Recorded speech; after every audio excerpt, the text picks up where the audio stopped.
बिस्मिल्लाहिर्रहमानिर्रहीम। मैं हूं आगा अब्बास, तिब्ब नबवी रिसर्च स्कॉलर।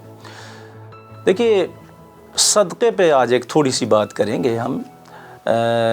मौला मुत्तक़ियान अली इब्न अबी तालिब अलैहिस्सलाम फरमाते हैं कि सदक़ा मुकम्मिल इलाज है और सदक़ा शिफा देने वाली दवा है।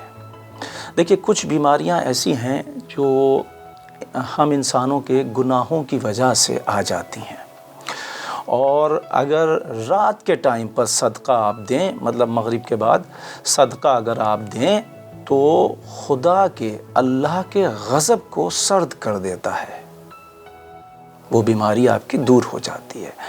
और अगर किसी भी गरीब को आप सदका दें, पैसा दें, खाना दें, आप यूं करके दें, आजिज़ी के साथ, यूं करके ना दें।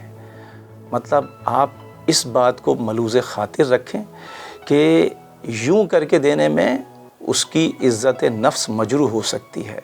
आप यूं करके पेश करें, वो आपके हाथ से आपका दिया हुआ सदका ले रहा है, ये उसका एहसान है, उसकी मेहरबानी है।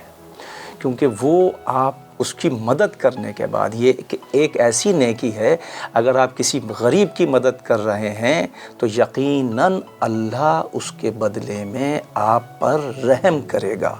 और सदक़े से बहुत जल्दी रहम अल्लाह अपने बंदे पे करता है। तो जब भी आप किसी की मदद करें, उसको यूं हाथ, ऐसे हाथ पे रख के, अपने हाथ पे ऐसे रख के आप पेश करें, वो उसको उठा ले। और कोई ऐसी चीज़ ना दें कि उसके लिए बाइसे शर्म हो, मतलब ऐसी कोई चीज़ ना दें। अच्छी से अच्छी, बेहतर से बेहतर चीज़ आप किसी भी मुसलमान अपने बहन भाई की मदद करें, तो आप जो चीज़ अपने लिए पसंद करते हैं वो चीज़ आप उनके लिए पसंद करें।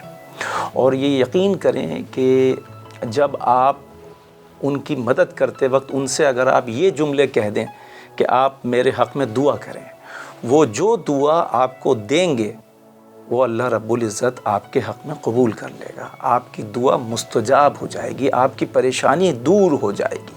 वॉइस ऑफ नेशन के इस चैनल को ज़्यादा से ज़्यादा सब्सक्राइब कीजिए, और कमेंट्स में आप अपने मसाइल को लिखकर टेक्स्ट कर सकते हैं। हम कोशिश करेंगे कि उसका जवाब दें।